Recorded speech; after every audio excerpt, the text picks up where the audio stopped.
सभी को मेरा सादर प्रणाम। मेरा नाम है प्रियंका, मैं पढ़ा रही हूँ आपको लाइफ साइंसेस। स्वागत करती हूँ आप सभी का हमारे यूट्यूब चैनल गुरु मंत्रा शिक्षा का ग्रंथ में। आज है आपका प्रैक्टिस सेशन, लेकिन उससे पहले आपसे पूछ लूँ, दिवाली कैसी थी? अच्छी थी? अगर किसी रीज़न की वजह से आपकी दिवाली अच्छी नहीं भी थी या एज़ यूजुअल आपका आंसर है, तो ज़िंदगी में कुछ ऐसा कर जाइए कि आपको अपना हर दिन दिवाली की तरह लगे, हर दिन आपने एक नया कॉन्फिडेंस भरा हो, हर दिन आपको ऐसा लगे कि हाँ, आप कुछ अचीव कर रहे हैं, आपने कुछ अचीव किया है। ओके, तो ज़रूरी है कि अपने आप को मोटिवेटेड रखना, अपने आप को एक डायरेक्शन में ले जाना, जिस चीज़ को आप अचीव करना चाहते हैं उसके लिए दिन और रात मेहनत करना। आज का जो प्रैक्टिस सेशन रहेगा वो न्यूक्लिक एसिड, सुपर कोइलिंग और एप्लीकेशन पे रहेगा। अब तक आप थोड़ा ट्रांसक्रिप्शन भी पढ़ चुके होंगे, लेकिन ट्रांसक्रिप्शन भी हम अलग से एक सेशन लेंगे। तो चलिए स्टार्ट करते हैं अपने सेशन के बारे में कि इसमें जो टोटल मार्क्स रहेंगे वो 30 रहेंगे। हर एक क्वेश्चन 2 मार्क्स का है। नेगेटिव मार्किंग 50% है, आप समझ गए होंगे। 15 क्वेश्चंस यहाँ हैं और नेगेटिव मार्किंग बहुत ज़्यादा है। भाग के जाइए, पेन लेके आइए, कॉपी लेके आइए। आलस आ रहा है, उठिए, कम ऑन, उठो यार, क्या करते हो तुम लोग? हाँ, उठो, कॉपी पेन लेके आओ, बैठो। 45 सेकेंड आपको हर एक क्वेश्चन को करने के लिए मिलेंगे। अपने साथ ऑनेस्ट रहें। मैंने ऐसा टाइमर तो नहीं लगाया है स्क्रीन पे, बट मैं आपको बीच में टाइमिंग बोलती रहूँगी। तो अपना स्कोर जो है आपने कमेंट बॉक्स में ज़रूर मेंशन कर देना है। All the very best. Honest रहिए। मैं नहीं आपको देख रही हूँ, लेकिन आप अपने साथ ऑनेस्ट रहिए। अगर आप अपने साथ ही ऑनेस्ट नहीं हैं तो भूल जाइएगा कि ज़िंदगी में किसी और के साथ आप ऑनेस्टली रह सकते हैं। Okay, so here is the first question on your screens and I hope आपने पढ़ना भी शुरू कर दिया है और आपका टाइम स्टार्ट होता है नाउ।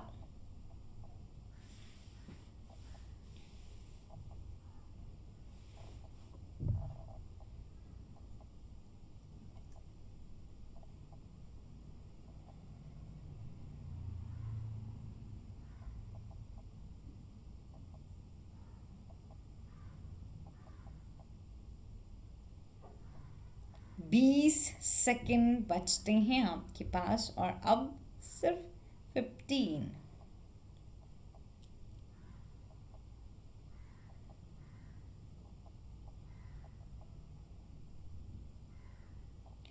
5, 4, 3, 2, 1 स्टॉप।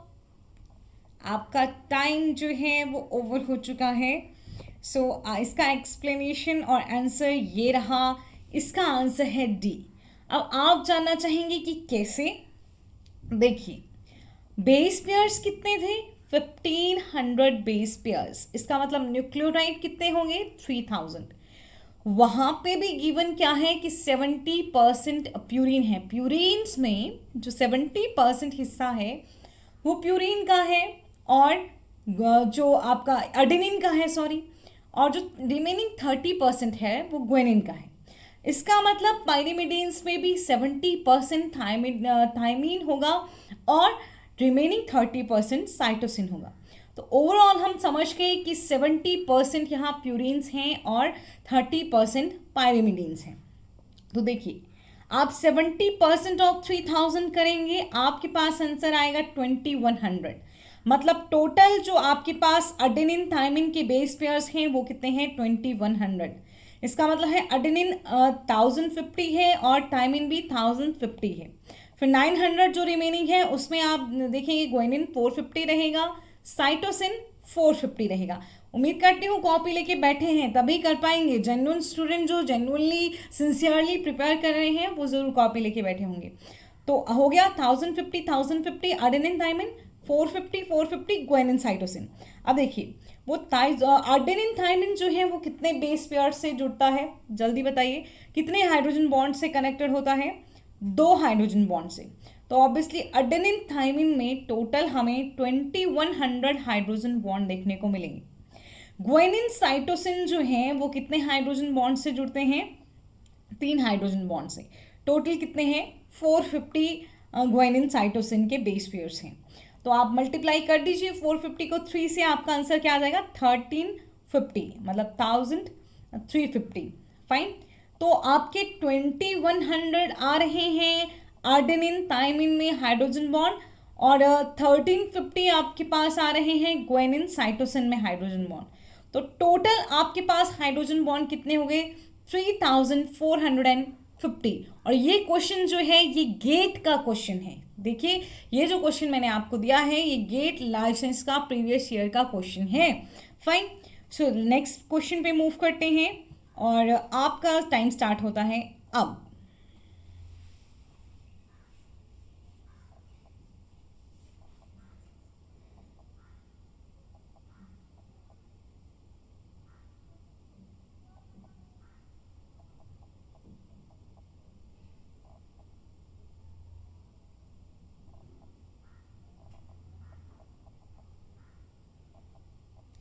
बीस सेकेंड।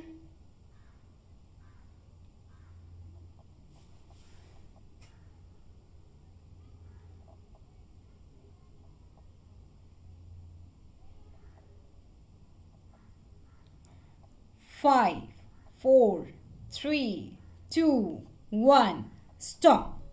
डीएनए कंजर्वेशन जो है वो कैसा होता है, और यहाँ आपके पास आंसर आता है आपका सी।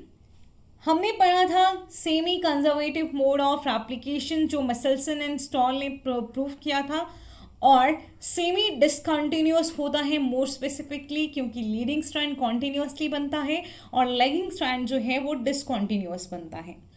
So here is the third question on your screens. Your time starts now.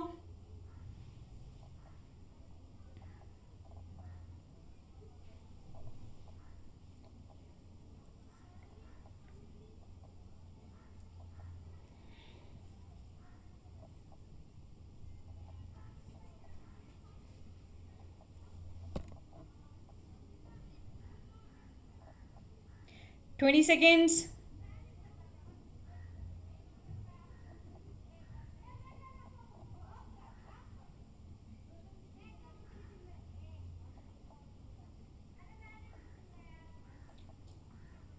Five, four, three, two, one. Time's up. सो यहाँ पे आपका आंसर कि इनमें से कौन सा सब यूनिट है डीएनए पॉलीमरेज का जो क्लैंप लोडर की तरह काम करता है। आपके पास ऑप्शन थे अल्फा कॉम्प्लेक्स, डेल्टा कॉम्प्लेक्स, ताउ डाइमर, गामा कॉम्प्लेक्स। तो अल्फा कॉम्प्लेक्स आप जानते हैं अल्फा जो थीटा एप्सिलिन है वो कोर एंजाइम होता है। डेल्टा कॉम्प्लेक्स कुछ भी नहीं है, डेल्टा गामा कॉम्प्लेक्स में ही आता है। टाउ डाइमर जो है वो होल्ड करता है, अटैच्ड होता है दो कोर एंजाइम जो कोर यूनिट सब यूनिट्स हैं उनके साथ। तो आंसर आपका क्या हो जाएगा? D. Fine, here is the next question on your screens and your time starts now.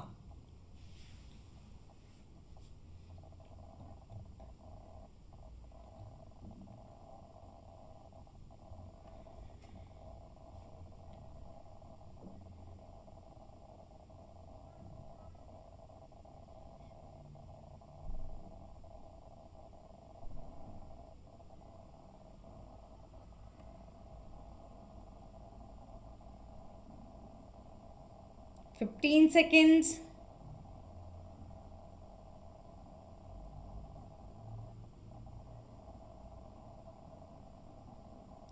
5, 4, 3, 2, 1. Stop.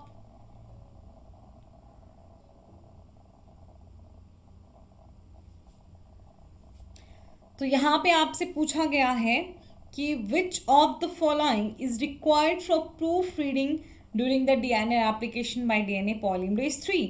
अब हम जानते हैं डीएनए पॉलीमरेज 3 में 5 prime to 3 prime exonuclease activity नहीं होती है, 3 prime to 5 prime exonuclease activity होती है। आगे एंडोन्यूक्लियस कहे हैं इनका काम थोड़ी होगा। तो यहाँ पे आंसर आपके पास बन जाता है बी, क्योंकि इसके पास डीएनए पॉलीमरेज 3 में कोई भी 5 prime to 3 prime exonuclease activity नहीं है, 3 prime to 5 prime exonuclease activity होती है। तो ये रहा आपका नेक्स्ट क्वेश्चन आपकी स्क्रीन पे और आपका टाइम स्टार्ट होता है अब।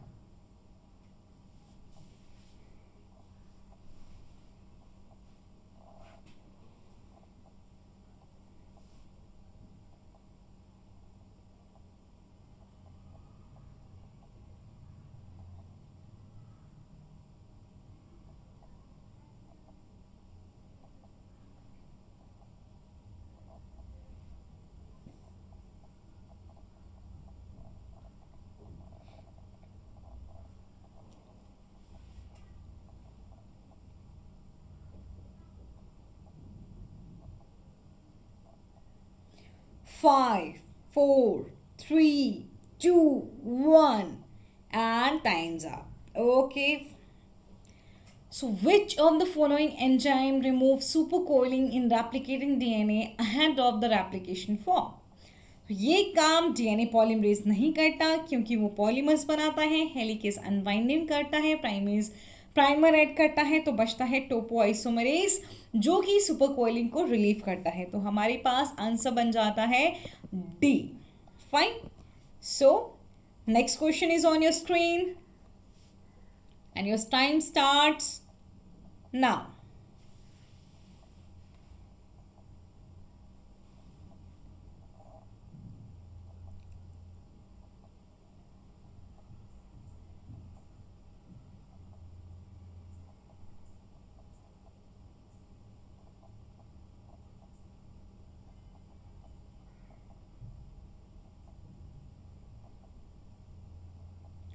Be second.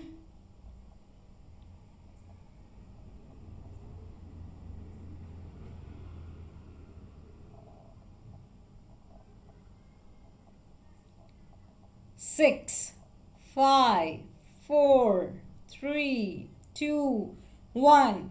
Time's up.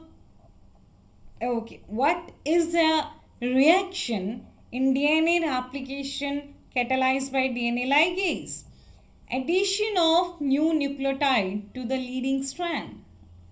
ऐसा होता है क्या? लीडिंग स्ट्रैंड को बनाने के लिए डीएनए लाइगेज की जरूरत होती है? नहीं.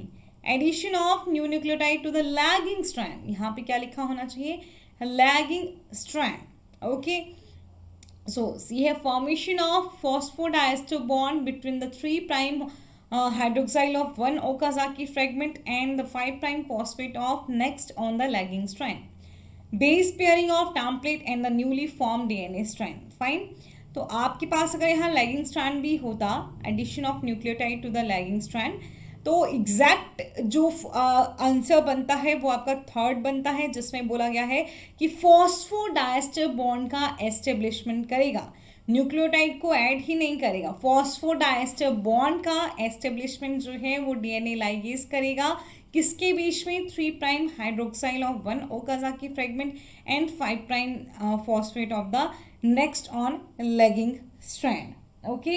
क्यों? यहाँ ये फंक्शन जो है वो डीएनए लाइगेज करता है. हमने पढ़ा था डीएनए लाइगेज का काम होता है formation of what? Phosphodiester bond. तो आंसर आपका बनता है C. And next question on your screens and your time starts now.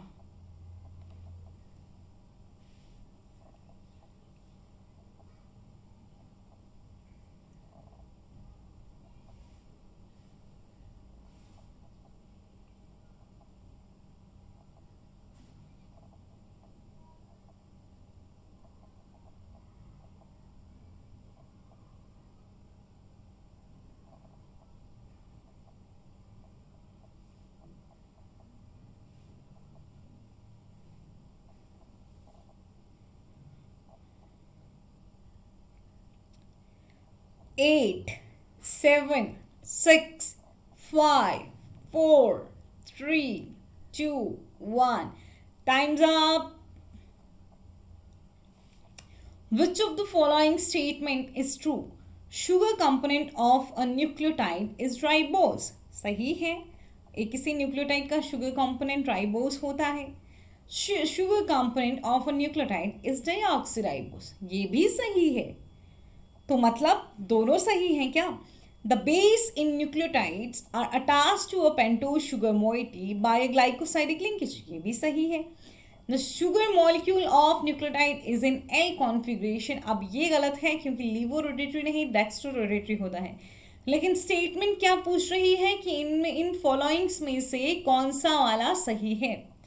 तो सच कहें तो ओनली सी सही है क्योंकि ए एक शुगर कंपोनेंट जो होगा न्यूक्लियोटाइड में, it can be a ribose sugar, it can be a deoxyribose sugar. यहाँ आरएनए डीएनए स्पेसिफाई नहीं किया गया है. तो इसीलिए सबसे सही आंसर बनता है आपका सी. तो आंसर हमारा हो गया C. Next question and your time starts now.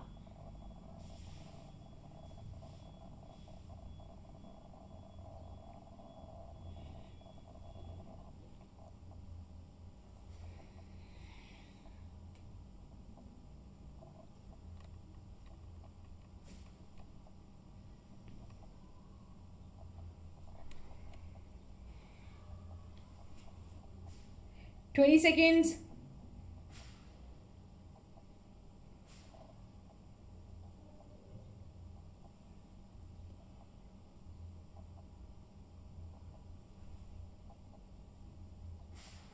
Five, four, three, two, one, and time's up. Stop.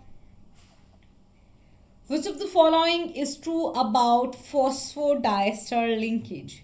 5 prime phosphate group of one nucleotide unit, एक न्यूक्लियोटाइड का जो 5 प्राइम पे फॉस्फेट होता है वो दूसरे न्यूक्लियोटाइड के 3 प्राइम हाइड्रोक्साइल ग्रुप के साथ जुड़ता है. सही है या गलत है? गलत है.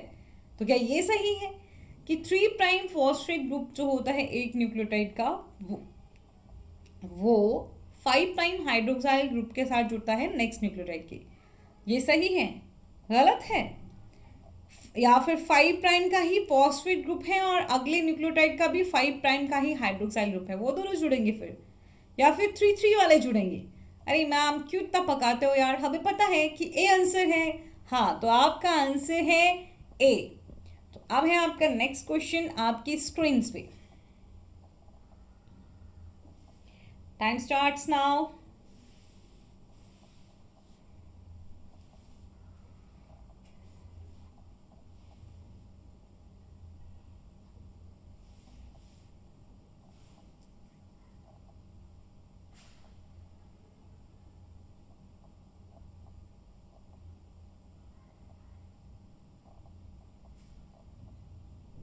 B second.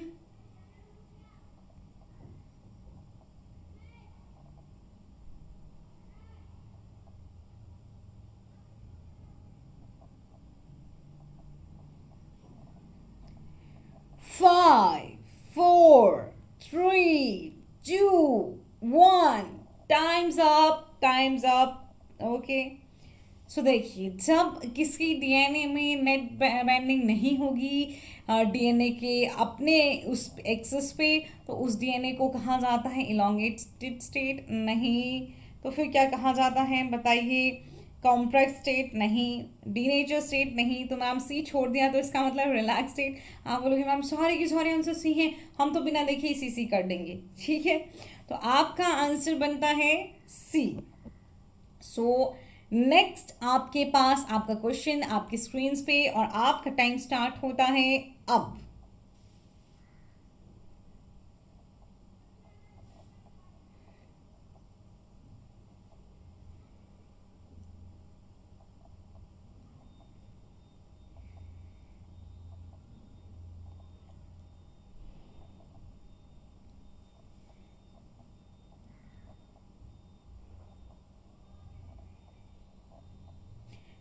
उन्नीस second.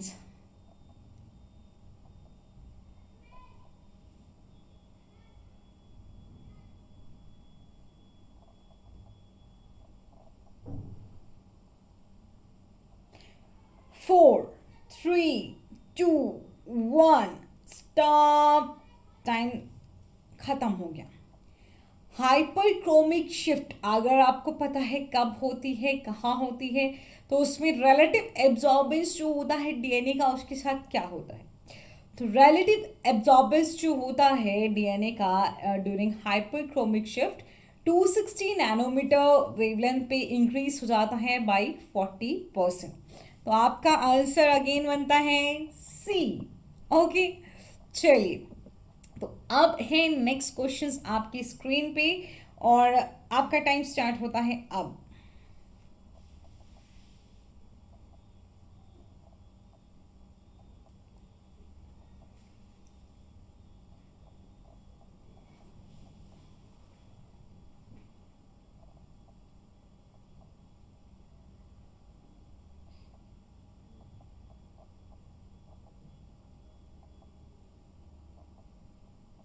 Twenty seconds.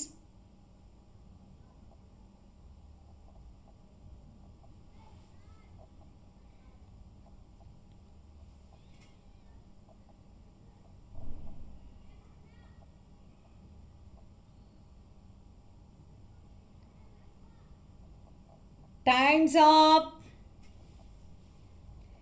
Main function tRNA का क्या है मैम? अभी तो हमने ब्लाइंडली ही सी आंसर लगा दिया है, क्योंकि प्रूफ रीडिंग में टीआरएनए का कोई रोल नहीं होगा। प्रोटीन सिंथेसिस में रोल प्ले करता है तो उसको इनहिबिट नहीं करेगा। तो टीआरएनए का मेन फंक्शन है अमाइनो एसिड्स को आइडेंटिफाई करना और उनको राइबोसोम्स पे ट्रांसपोर्ट करना।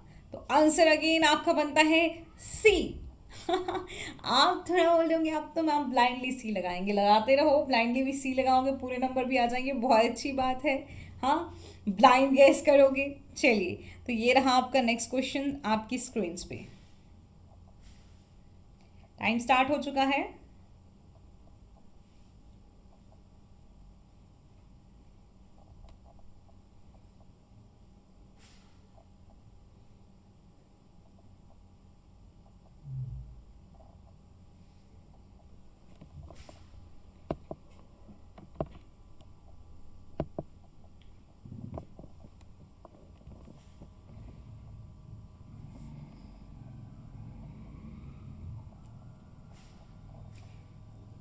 Thirteen, 12, 6,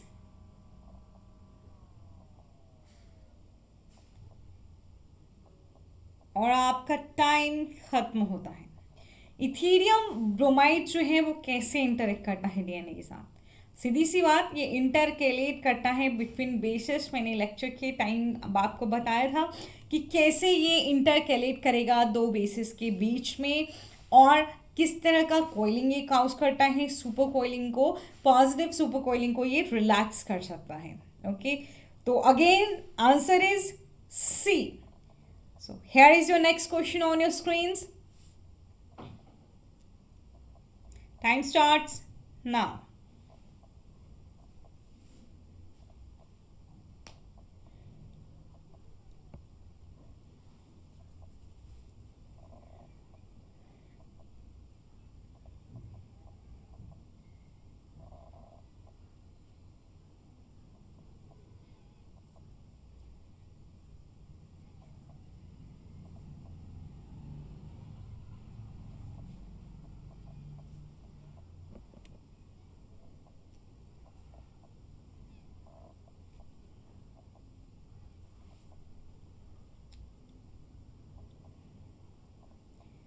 four, three, two, one, time's up.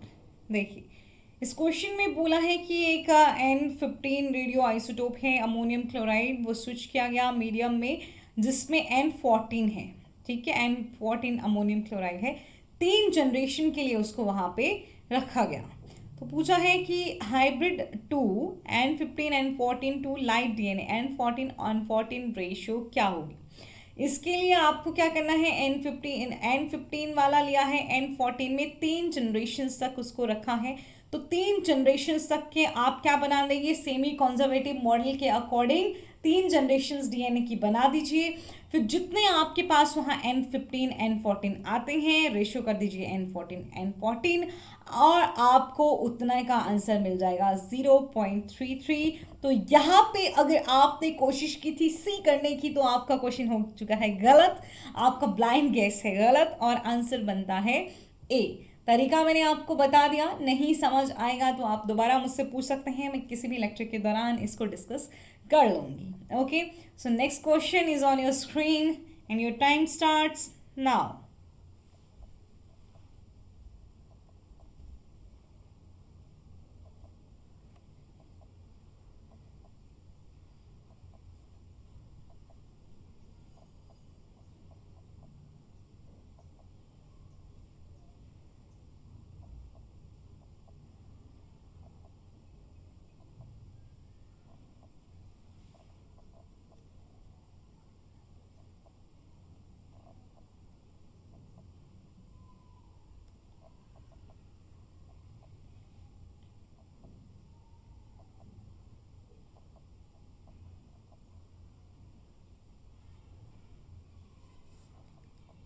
Times up.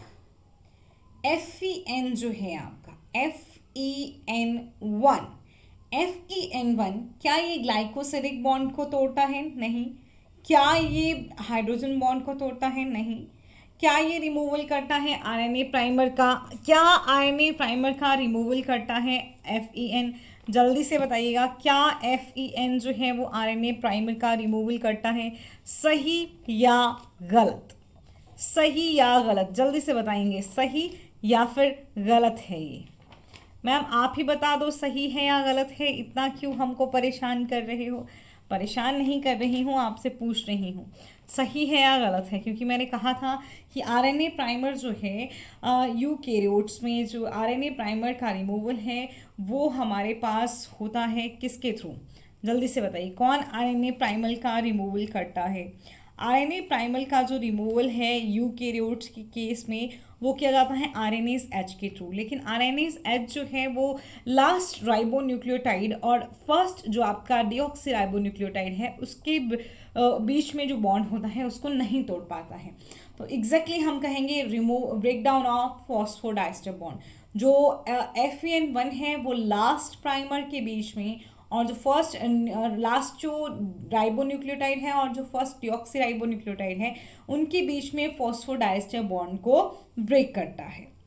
Okay अगर ये स्पेसिफाई नहीं किया होता यहाँ पे तो रिमूवल ऑफ फर्स्ट न्यूक्लियोटाइड भी आंसर हो सकता था। फर्स्ट न्यूक्लियोटाइड फिर भी नहीं होता, अगर लास्ट न्यूक्लियोटाइड लिखा होता तो वो आंसर चला जाता है, इसलिए यहाँ पे हमारे पास आंसर बनता है डी। तो नेक्स्ट क्वेश्चन आपकी स्क्रीन पे टाइम स्टार्ट हो चुका है।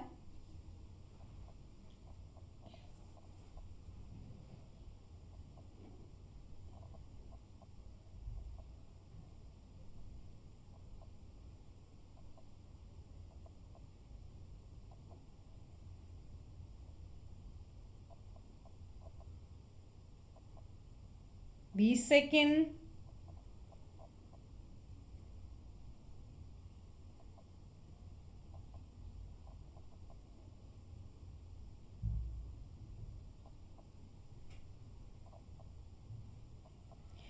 Four, three, two, one and time's up.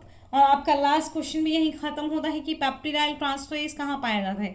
68 सब यूनिट में, 20S rRNA में, 23S rRNA में। देखिए पेप्टिडाइल ट्रांसफरेज आपको 60S सब यूनिट में ज़रूर मिलेगा क्योंकि 60S सब यूनिट का ही पार्ट होता है 28S rRNA, तो वहाँ भी आपको मिलेगा। 23S rRNA जो है वो 50S सब unit of prokaryotic 70S ribosome का पार्ट है, तो यहाँ भी आपको देखने को मिलेगा। तो इसका आंसर बनता है डी और ये है आपका आंसर डी। और यहाँ पे हम अपना प्रैक्टिस सेशन खत्म करते हैं। उम्मीद करती हूँ आपको मज़ा आया होगा।